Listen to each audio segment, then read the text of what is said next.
Hello, hello, hello. Welcome to Pillow Talk with Dr. Boyce and Dr. Alicia Watkins. My name is Dr. Boyce Watkins, and I'm here with my lovely wife, Dr. Alicia. How you doing today, babe? I'm doing all right. How are you doing this morning in a new place? Oh, doing good, doing good. We checking out our new house in Atlanta. What? It's pretty cool, right? Yeah, Yeah. yeah. We did the whole rental property thing. So we got a house down in ATL, but we're not living here. We're not relocating, but we did buy some rental property, and we liked the house so much that we were like, okay, let's go just hang out in the crib. Yeah, we should at least enjoy it before we rent it. I know. I don't want to rent it now. I don't like it that Can we much. keep it? Can we keep it, please? I lo- I know. Yeah, yeah. So a lot of money going out the window because the Atlanta rental market's like insane right now. Is it really? Okay, well then there we Yeah, are.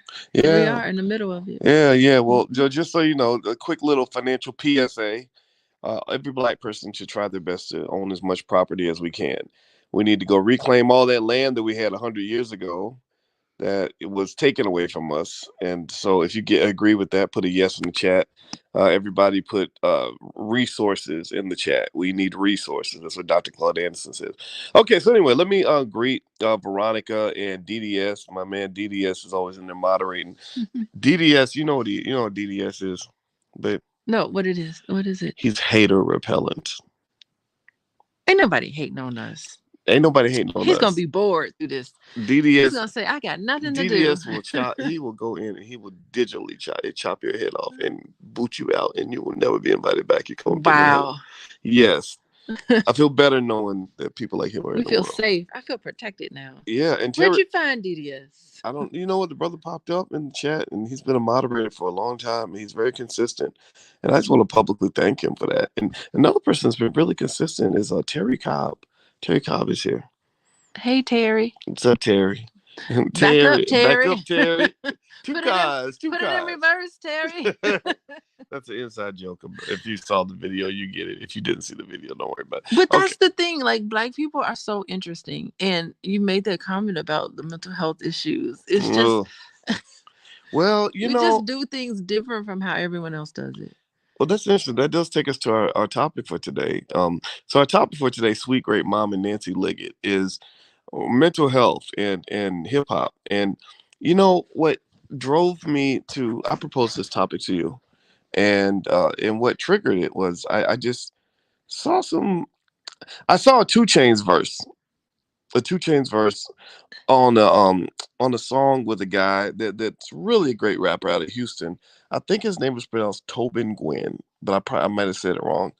Tell me if I mispronounced it because I won't be disrespectful to his family. But they have beautiful imagery. They're very talented.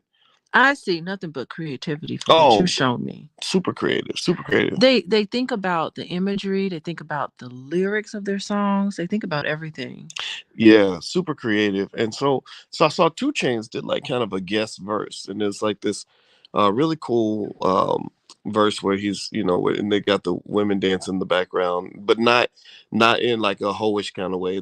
They're all beautifully dressed and doing their thing. And but I listened to the verses, and people may not know this, but I listen carefully to rap verses because I like to know where the culture is going. What are people listening to? What are we putting in our minds? What frequency are we operating on? And and in this verse, I heard the standard hip hop formula. First, he talks about I think he makes a reference to like a gun. Then he makes a reference to something like sipping codeine with a pole dancer. Basically, so you're getting high with a stripper. Mm-hmm. And then he talks about his pants were made by an Asian, and his car has German engineering, and you're kind of shouting out all the great things about white people and Asian people, and then also it's sort of like this typical formula of materialism, violence, And sex. and sex. Uh-huh. Yeah. Yeah, well, I'm not familiar with Two Chain's lyrics, but I have an impression that he has evolved. I get the impression that even though those lyrics aren't where it should be in terms of what you would expect, I get the impression that it's it's better than what it what it has been for 2 Chains. And he also talked about mental health and he needs therapy. Yes, and I did like that, and that's what led So me to. that That's what was drove this conversation. mhm, Actually, was mhm, when he mentioned the therapy, and I said, yeah, a lot of them need therapy. Now, here's the thing that's interesting to me, though, and I agree with you 100%. The 2 Chains has evolved. mhm. All right, so I He's want. got that show on Vice. Yes, go ahead. I Sorry. know you don't like that show. No, no, no, no. But let's process this for a minute, right? Uh-huh. What? Let's process. Let's focus on what you just said. You said 2 Chains has evolved. Mhm. Now, and I agree he has. Now, how long has 2 Chains been rapping? I don't know. Probably about a decade or more, or Okay. maybe longer. He's been relevant for a decade or more. Mhm. And he's over 40, if I'm not mistaken. Now, here's the thing: if you're over 40, you're supposed to evolve. That's supposed to happen. A 42-year-old black man is not supposed to be acting like he's 21 years old. Mhm. That's half your age, And I think what hip hop does is it can make, especially the black man, it makes some of these men very, very immature. Like an Arrested Development. Yeah, Uh-huh. Uh-huh. yeah, yeah. Like I think they called it. There's this Infantile yeah, the infantilism of the black man. infantilism of the black man. Yeah, and that's deep. Like people don't realize how deep that is. Like, I mean, if we say it in passing, it doesn't seem relevant. But actually, um, I remember one of Malcolm X's bodyguards talked about how sad he was when Malcolm died, and he said, "Well," they said, "Why are you so sad?" Because the guy started crying. He said, "Because Malcolm, when I was around Malcolm, I was a man, but America wants to keep the black man as a little boy." And he said this way before the hip hop era, back in the 1960s. Mhm. So there's something to that. There's something to the idea that America is very comfortable with the idea of a black man never really becoming a grown ass man. They want you to be a kid. Doing childish things. Yeah, Not taking responsibility for anything. yeah, Yeah. Mhm. yeah. And it breaks into this whole culture of just where a man who does act like a grown up, who does say, hey, I want to, like Jay-Z. Jay-Z actually made a conscious choice. He said, I don't want to wear long jerseys anymore. I want to wear suits. Grown men wear suits.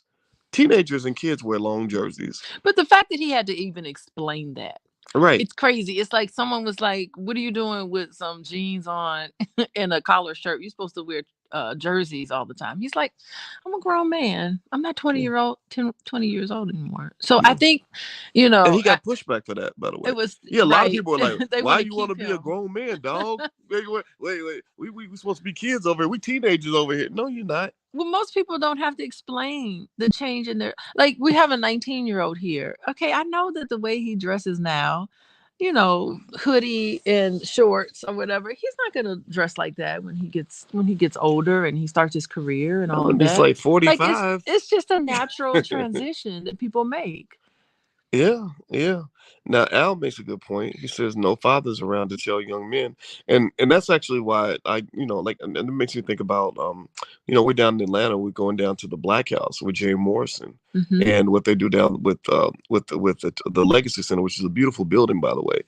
And they mentor young men every Saturday, especially young men who don't have fathers. So their mothers are ecstatic to bring these young guys in and let them hear from grown men. Like, this is what a man does. This is how a man behaves. This is what a man does not do.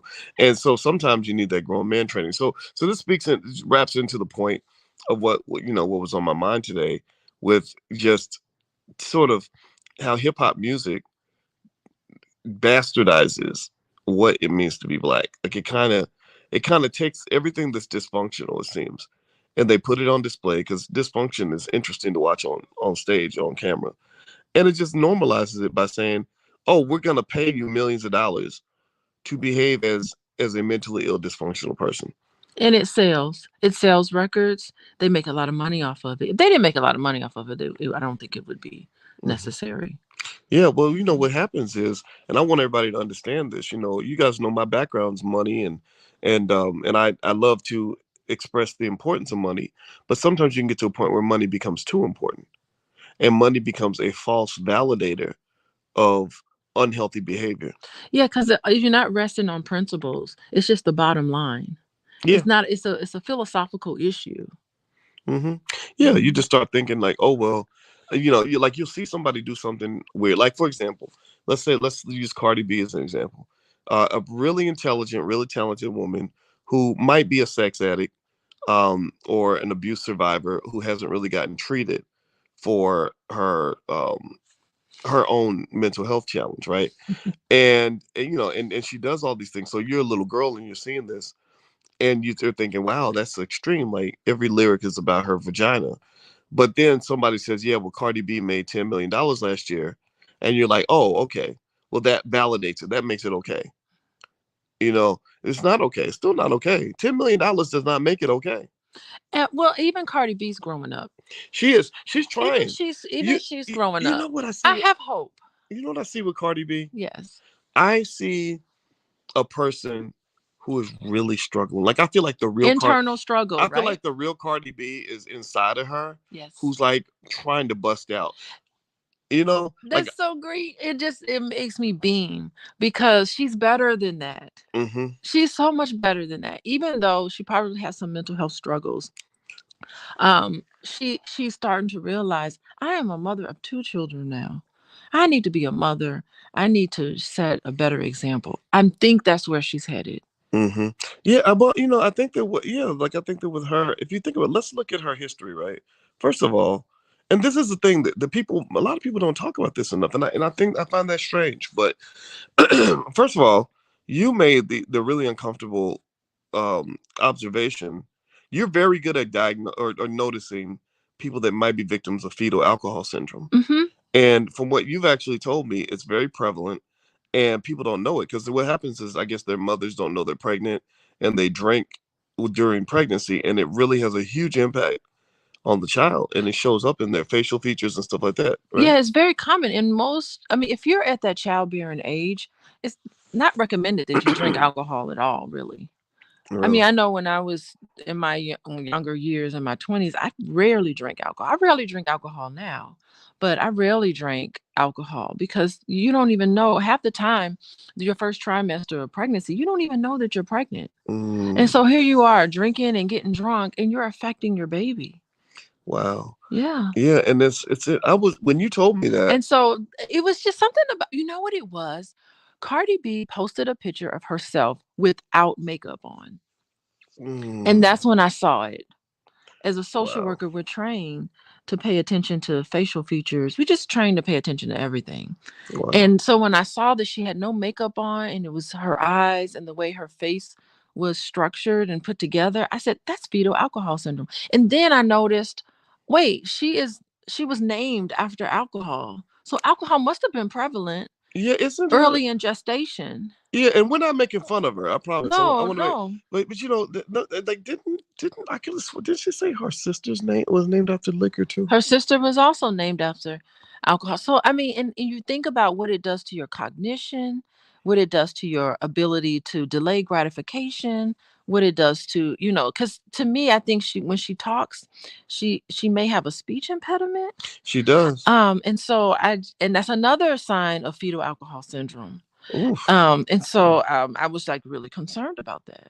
Yeah, no. So okay. So fetal alcohol syndrome can cause like a delay in development and cognition. Is that what you said? Yeah, I mean, it really can look like ADHD. It can look like there's some learning issues, some cognition issues. And here we are promoting drugs and alcohol to young people, and they're reproducing and having children, and it can have an effect on the development of their Oof. children. Oh my god. Are y'all hearing this? Do y'all understand? I mean, And I it doesn't take a lot, even small doses at these critical stages of development of a child, it can really make a difference in their outcome. wow. Uh, so let wow, I'm kind of blown away. I ain't gonna lie. I sleep next to this woman every day, and we've talked about this before. But when I'm really hearing it and thinking about how common this is, Hmm. and then you look around at the world and you see just the most chaotic, dysfunctional, ridiculous behavior. Maybe it's time we dig to the root of this instead of acting like it don't matter. Maybe it's time we Hmm. we look at the elephant in the middle of the room. Yeah, we should be promoting pro-social behaviors. Damn. Wow. Okay.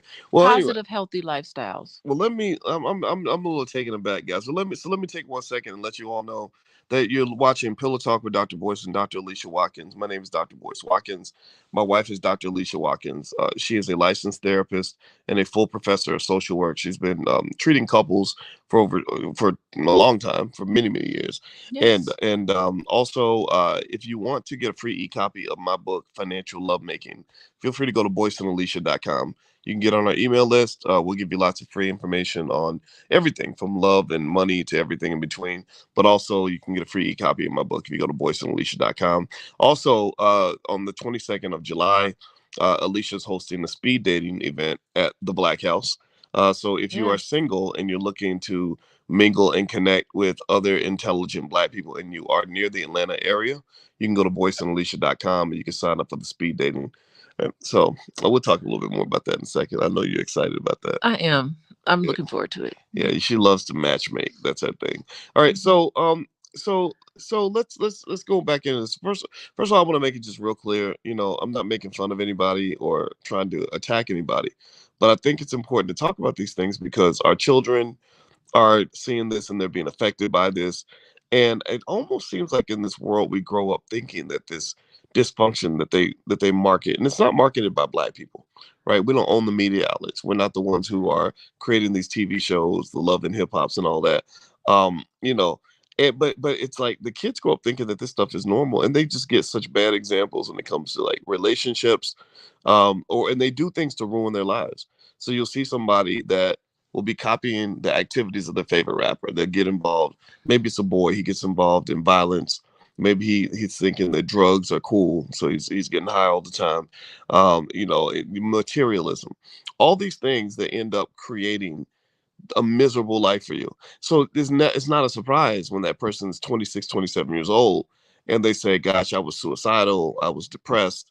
Life is hard." And you're like, yeah, because somebody gave you a formula for a difficult life and you followed the recipe. Okay, I hear what you're saying, and I really agree with a lot of it. Mhm. However, as social workers, we're taught that human behavior is caused by a multiple different factors. There's not just one thing that can cause the outcome of a person. So, not yeah. So the culture, in terms of what you listen to and the music you listen to, it has an effect on how you see the world and what you think. But also, your home environment has an effect on it. We just talked about biology and physiology has an effect on the decisions that you make, and whether you're able to anticipate the consequences of the decisions that you make. So yeah, it's the culture, because I grew up listening to AMG.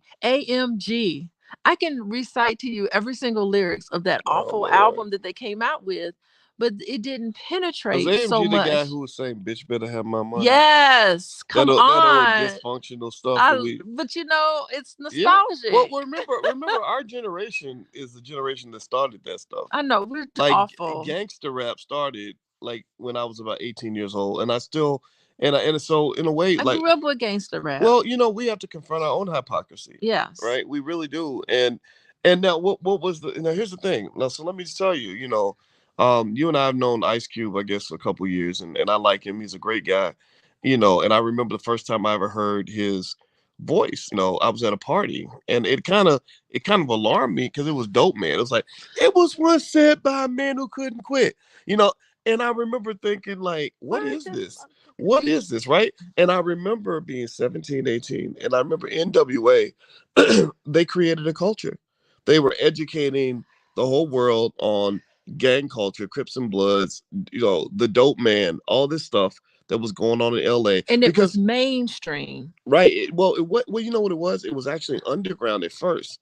Uh-huh. They didn't get any radio play, but it became so big that eventually they did start putting it on MTV and all that. Now, here's the interesting part about it, right? On one hand, we have to acknowledge that we play some role in the development of our culture in this particular way, which wasn't necessarily positive. But then the second note, though, it goes back to racism because remember, L.A.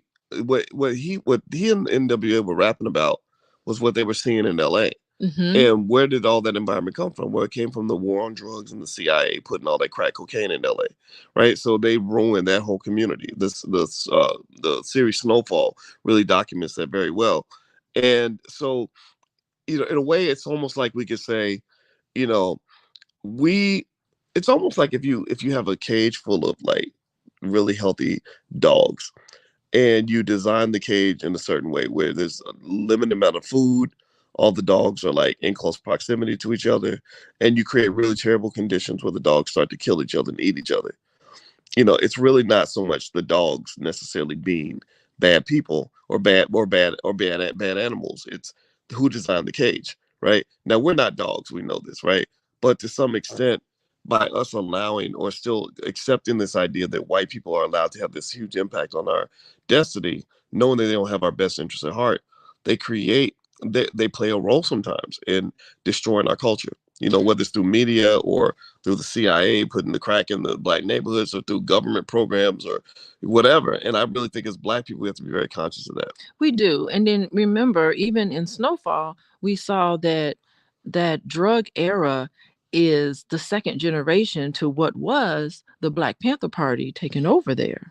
Right. Mm, And so, what would the world be like if the Black Panther Party and some of those ideologies had permeated through our culture instead of the drug and, crack and all of that permeates our culture? So, I think the question is, does art imitate life or does life imitate art? both. Yeah, I think it goes both ways for sure. It's got to be both. Because we were defending NWA. I know I was. I was like, they just rapping about what they see, and Yeah. they should have that ability in my little young brain. But I was a Catholic school girl listening to NWA every single word in my Straight out of uniform. Compton. Crazy about a grenade ice cube from a gang called niggas with attitude. No, we memorized "Express Yourself." Oh my God, listen to "Express Yourself" over and over again. Yeah, well, the thing about it is, so then let's explore that, right? We know that music alone can't destroy a child in their future, right? Because it didn't destroy you, didn't destroy me. But what was the difference? The difference was that we had a greater influence in our life that helped us understand how the choices we were supposed to make. That the music was entertainment. It wasn't Mhm. supposed to be reality. I Well, had I had a strong father and a strong mother. You had a strong father, a strong mother. A lot of our kids today don't have that. yeah, and we're very fortunate. Our mothers weren't on crack. Yeah, I right. think about, gosh, her mom was on crack. That Hmm. was terrible. There's a song. Have you heard about Your Mama's on Crack? Have you There's, heard that song? there's a song called "Your There is a Mama's on Crack." song called Your Mama is a Is it Crackhead. a new song? It is not a new song, but it is really interesting. It is an actual song. I will find it and send it to you. Is it like a comedic song, or It's is it? not comedic. It is a straight up Your Mom's on Crack. Oh my gosh! Wow. Anyway, but Well, if you watch shows like Love and Hip Hop, a lot of those young people on the show doing dysfunctional things, many of them have mothers that were gone because they were on drugs. mhm.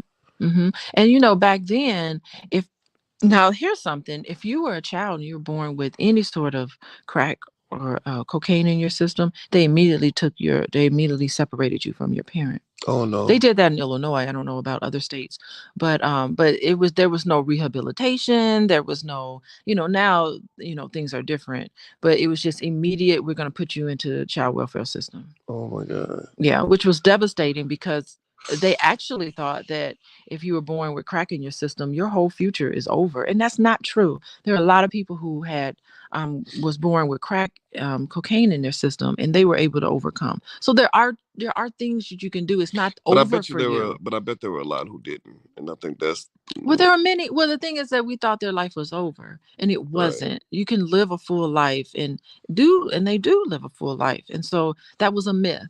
That Mm, ended up being a myth, and policy was and practice was very devastating to the Black community back then. I mean, families were ripped apart. mm. Hmm. Well, I think that the broken family was the worst thing that happened to Black people in the last 50 years. Yeah, And I think also when you look at Hunter Biden, being heavily involved with drugs, yeah, and you play that next to his father basically saying that if you get caught with even a small amount of drugs, you get 5 years in prison with no parole, and the government can take everything you own. That was that's an interesting scenario to see that go full circle. Yeah. and see his son and his son's embarrassing behavior, and really just knowing that we had a horrible we made a horrible policy mistake from intolerant people who didn't understand that drug addicts need help. They don't need jail. Well, what's interesting is that now we have the heroin and the it's heroin epidemic is really rampant in white communities now, Yeah. and all of that. There's really an issue, in drugs and everything. That's an issue that's affecting white people, and it's interesting how the policy has totally changed. I mean, we now have drug courts, which we should have had drug courts. Even in the 80s, we now know better, but it's like the color of the people who are who are being affected by the drugs and alcohol have definitely changed. Yeah, Mhm, absolutely. mhm. Oh, by the way, guys, you're listening to Pillow Talk with Dr. Boyce and Dr. Alicia Watkins. My name is Dr. Boyce Watkins. This is my lovely wife, Dr. Alicia Watkins. And we literally lay against our pillows and do this podcast where we try to have smart conversations about things happening in our community. If you'd like to learn more about what Alicia does, she's a licensed therapist and a full professor of social work. You can visit coachingwithdralicia.com. The URL's on the screen. All right, so you're about to say something? No, I was just gonna say, I mean, when I say that people use drugs and alcohol and become, addicts, it's a multiple different reasons why, right? And so part of it is also family dynamics. Okay. Yeah. So, and it makes me want to look at Joe Biden, like what happened in that household when he Mm, was growing up. I mean, most people, when you're making you susceptible to using drugs and alcohol, there is an atmosphere in the family that you don't share, that you can't trust anybody, mm. that you're not comfortable talking about your feelings at all, talking about what's on your mind. It's just almost like a do type of family environment where no one is encouraging you to express yourself.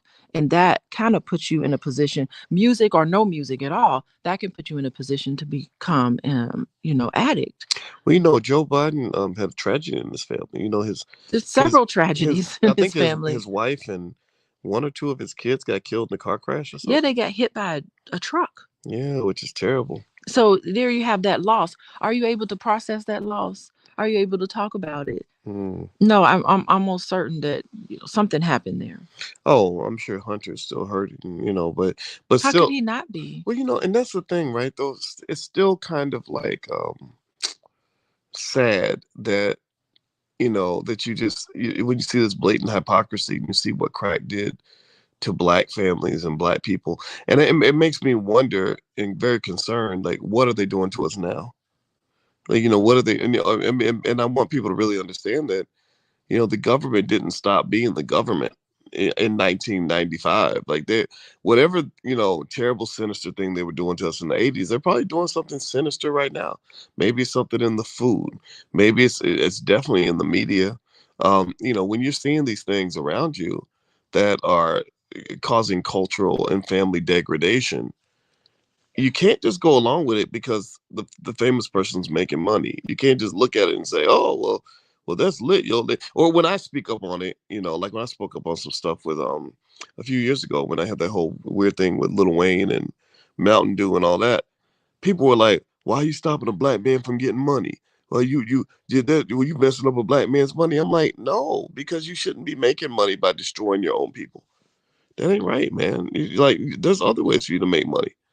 Mhm. So I think that overall we have to start having those honest conversations, because if we don't start being honest with ourselves, whatever they did in the crack era, they're gonna do it again. They'll just do it in a different way. Yeah, and I also think that, I don't know. I mean, I see the political part of it, and you're asked about what are they going to do now? What are they doing right now? What do you think? What do you think they're um doing right now? I think there's a lot of indoctrination into the school system. I've heard, in terms of listening to people, just in our space, there's a lot of concern about this weird obsession with sexuality with children. I think there are people that are concerned about that. So Not that's the new agenda. Well, Hmm. it could be, right, because I think Nuri Muhammad made that point where I didn't know if he had a statistic to back this up or what, but he said something like, I saw the headline was that there are more gay couples on television than heterosexual, and that's not reflective of the real world. It isn't. And there's also a lot of interracial couples on television. That's also not Mm. reflective of the real world. Yeah, Hmm. and then also I would say that there, just generally speaking, there's always been kind of this unfortunate outcome of capitalism, where you tend to sell the like the least healthy food in the poorest communities, right? Hmm. So we put up the Popeyes chicken restaurant, everybody lines up. And it's funny, you look at that line, and half those people should not be in no line for no fried chicken. Like, and but that, so I think there's some stuff going on with the food. I think that in terms of templates for relationships, the templates are very, very bad. Hmm. And so remember, the way you formulate your relationships, that affects your family development. It affects your children. So if you have little girls that grow up looking at thuggish behavior from a black man as a good thing and saying, I want to get with this guy because I like the thug and I like the gangster because that's what I see in the music and everything else. Well, then they realize when they're 30 that he may not make the best father. Not that a thug can't be a good father, but typically the behavior of like this sort of this, like I'm a criminal and I don't respect women and all these things that they kind of do in music, that doesn't lend itself very well to family development. It doesn't. And I mean, even just all together, you talked about the food. I mean, there's so many people that just use food as comfort. Mm. They just like, oh, this is, I can't control anything else that's going on in my life, but I can control whether I eat this sandwich. It only costs $2, and I can have this temporary good time. So it's not, you're not thinking about the long-term benefits of what Yeah, it is. You're just thinking about immediate gratification, which is also promoted in true. our media. You'll also think about Mm, relationships. You're thinking about, oh, he looks good, he's got this money, he's doing what's right for me now, and you just ignore all of the what's called red flags. You just ignore all of that because you're interested in this immediate gratification. mm. Wow. Well, I always I figured out the secret to life, the secret, like the meaning of life. You want to hear Okay, it? I have an idea of what meaning of life is, but I want to know Okay. what you have to Well, say. maybe not meaning of life, but the way to check to see if you have a healthy, happy life. Hey, this is the check I do with myself. Have I ever explained it to you? No, well, yeah, of course you have. Go ahead. Okay. So my checklist for a healthy life goes down to health, wealth, and relationships. Like, how is your mental and physical health? Are you healthy? Are you overweight? Would you like to be healthier? How are you mentally? Like, do you wake up feeling good? Do you feel good about your life? And then wealth. Like, do you have assets? Do you have some kind of financial security? A lot of people don't have financial security. A lot of us grow up. Well, a Be lot of us perceive that we don't have financial security. It's Okay, all in the perception. And but that's the sometimes the thing. perception is reality, though, right? Wouldn't you say? Well, perception is always reality. And once you know Mm, that, tell yourself what you're going to perceive. okay, so This is what how I want my reality to be, and then perceive it as that. So if I'm broke, I can perceive myself as a billionaire and I'll become a billionaire. It kind of sort of works that way. It because if you always look at yourself as a lack thereof, first of all, you don't have gratitude and appreciation for what you already have. So Mhm. you should always Preach. wake up every morning and have gratitude for the fact that you're breathing, gratitude for the sun coming up, gratitude for, you had a nice restful sleep.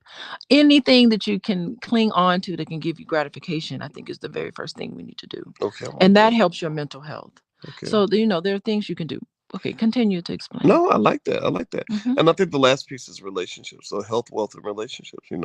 Like, so do you have financial security, income streams, and all that? And then what are your relationships like with other people? And are you fighting all the time? And are you in the middle of toxicity, or are you helpful to others? Are they helpful to you? Do you have the right people in your life?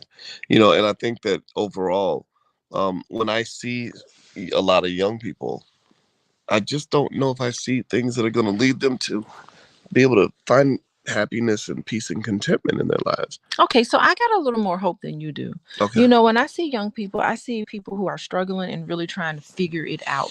And they Mm, are figuring it out. I true. mean, with your relationships, if you find someone that you know that's important to you, why not Mhm. develop a secure relationship with them. And that Mm, means you have to be, are you available to them when they need you? mm, Are they available to you? You know, are you responsive?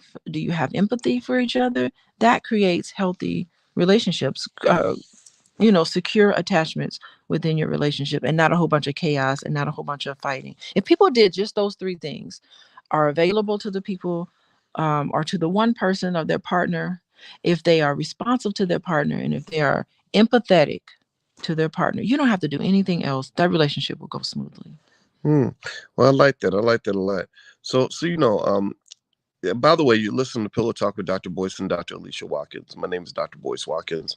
I'm here with my lovely wife, Dr. Alicia Watkins, and we like to lay against our pillows and try to have smart conversations and fun conversations about things happening in our community. If you haven't done it yet, if you could take 1 second, please hit the thumbs up button. Thumbs up, thumbs up, thumbs up. Also, share, subscribe to the channel, whatever channel you're on. And also, if you want to join Dr. Alicia on July 22nd, she is hosting a speed dating event at the Black House in Atlanta. So if you live near Atlanta and you're single and you want to meet some smart Black people, just go to boyceandalicia.com and you'll see a link at the top where you can sign up for speed dating, and it's a lot of fun.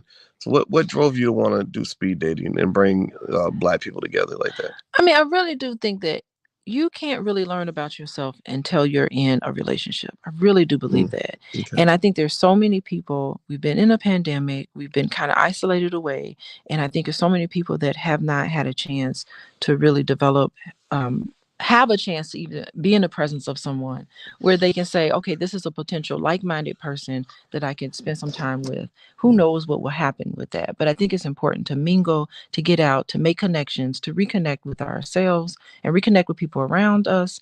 And this is an opportunity to do that for everybody. It's not for me. I got my man. mhm. Yes, she I got does. my man. Yes, But she does. I think that this is something that could be a possibility Okay, well, for and also people. for those of you that don't live in Atlanta, we are going to do speed dating again this year at the All Black National Convention. And if you don't know about it, you really want to check it out. It is the premier gathering of intelligent Black people from around the world, and it is so much fun. And last year we did speed dating; it was really successful. And actually, Keisha Ravenel met her husband last year, She which was we're on her way down to speed dating. yeah, we want to come to that. That's pretty I want to cool. go to the wedding. I need to call Keisha, tell her she better send us an invitation. And so yeah. So if you want to join us at the convention, if you actually go to boycewatkins.com, you can find passes for the convention. Bring the whole family, bring your cousins, bring your loved ones. It's like a big family reunion where you also learn a lot and you make business connections. You can make relationship connections. You can make friendships. Find your play cousins at the convention. So feel free to go to boycewatkins.com, and it's going to be in Charlotte, North Carolina, October 28th through the 30th, and it's going to be a blast. Last year's convention was really nice. It's very, we pick nice hotels. We like for Black folks to have a really nice experience. So let's get This is the culture. there. You This is the go. culture, This right, is the boys? culture. Well, it is. It is. Everybody type the culture. Type the culture in the chat. And I want to lay that out explicitly because I don't believe that, that crap that they put on TV is Black culture. That's what BET says. Yeah, Doesn't BET say this is our culture? they say this is the culture. Do it for the culture. And I got a little offended. I was like, wait a minute. First of all, So you, Viacom's going to tell us who our culture is. right, Viacom is not owned by Black people. Give me a yes or no if you understand that Viacom is that owns BET is not a Black owned company. So the first, so my question, my honest response is, who the hell do you think you are to think that you have the right to tell Black people what our culture is going to be? I can't go tell Jewish people what Jewish culture is going to be. They would resist that. If I go to Arabs and say, well, this is going to be Arab culture, let's do it for the culture. They'd be like, They'll come for you, boys. they would find me. My head would be on a spike. They would Mhm. come find me. They'd be like, no, you ain't doing, So my point is to say, Black people have to be a little bit more clear in terms of letting people know, like, look, you're not gonna bastardize the beauty of what it means to be Black. You're not gonna reduce it to raunchiness and chaos. and violence and disrespect for women and all these just toxic, irresponsible behaviors. I've rarely met a drug addict who's having a good life. I don't meet a lot of I don't meet a lot of people who throw all their money away who end up having wealth and prosperity. I don't see a lot of communities where you disrespect your women and have prosperous families. So I don't see spaces where you can go kill all every want to kill men that look just like you and have a thriving uh set of opportunities for those men or anything other than prison, right? So if you think about this, I mean, if you go down that standard formula of what they fed us in hip hop, that black men want to kill each other, that we don't love we hate our women, we want to throw all of our money away, we want to stay high and drunk all the time, and we want to commit as many criminal acts as we possibly can, and we're excessive materialists who worship European companies that sell us overpriced products. Like we worship Gucci and Fendi and Louis and Prada. I mean, Bernard Arnault, who owns the Gucci brand, is worth over 100 billion dollars. He owes a lot of that money to black people. We are his number one fans. And I'm sitting there saying, come on, man, you could do better than that. You know? Mm-hmm. I mean, do I sound crazy for saying this? Am, No, am I the weirdo in the room? no, it makes perfect sense to me. Yeah, We're so just help furthering their cause, and then they put us up there because we're such good marketers.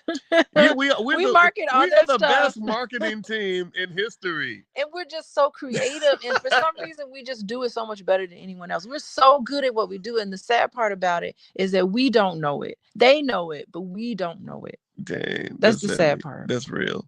Well, that I'm gonna drop the mic on that because you're 100% correct. I think we got a lot to chew on. What do y'all think? I think so. I think that's Oh, all right. Well, anyway, guys, thank you all for hanging out with us. It was real. We had a great time. And don't forget, if you want to either come to the speed dating event in Atlanta on July 22nd, or if you want to just subscribe and get a free e-copy of my book, Financial Lovemaking. The subtitle is Merging Assets with Your Partner in Ways That Feel Good. You can feel free to go to boyceandalicia.com. We do these pillow talks a couple times a week and have a lot of fun, and we're also open to suggestions, right? So if you guys want to, pop in suggestions in the chat on topics you'd like to see us cover, feel free to do that too. And so anyway, do you have anything else to say, babe, before we bounce out? Yeah, I mean, I think that you made a good point today about mental health and how mental health is being marketed, and we're it's just interesting to see in its sales. So I Mm. think, yeah, I think we need to get our mental health together. We need to meditate. We need to focus on what we want in life and focus on our desires. What do you think? Yeah. Well, you know what? I got to give credit. I know I started off with a little bit of a critique of the rapper Two Chains on that song you did, with Tobin Gwynn out of I think that's how you pronounce his name, out of Houston, who's a great rapper. And I did critique that, right? I said, I really don't. I'm kind of tired of hearing music where the formula is, I pulled out a gun, I got high today. I love white people and I love to waste my money. That message is toxic and it's unhealthy, especially coming out of the mouth of a 40-something-year-old man. I didn't like that. But one thing I have to give him credit for, and which reflects the evolution that you referred to, is at the end of that verse, he says, I'm African American, and basically he says, I need therapy. I just need somebody to listen.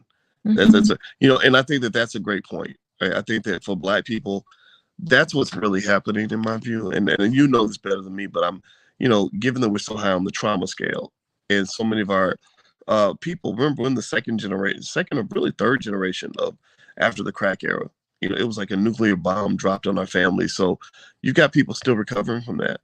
And I would encourage anybody that has been traumatized, get help, get therapy, talk to someone, find some people that know what they're doing, that can really help you work through that. And I think it'll make your relationships better. It'll make you love yourself more. It'll help you understand why you make certain choices, and hopefully help you have a better life. Yeah, and I think that so many of us don't see how our trauma affects our relationships. You know, Mm, we just walk around with one toxic relationship after another, and then eventually you don't look at yourself. You're the common denominator in this all of these relationships that are going bad. If you're walking around saying, "Oh, I dated this girl and she was crazy," then I dated that girl and she was crazy. I dated her and she was crazy. And finally, I'm like, let me speak to these women and see what they have to say, because I'm sure they'll point to you and think that you're crazy. And I think it's we come from such a place of shame that we don't want to take accountability for our own behavior and our own, mm, our own little bizarre things that we do, and we feel terrible about it, and that's why people feel depressed when their relationships aren't going well. They're mm, unable to look at themselves and see how they play a part in that. mm. Wow. Facts. Facts. Well, there we go. So we got something to chew on with that. Get your mental health together. Get your mental health together.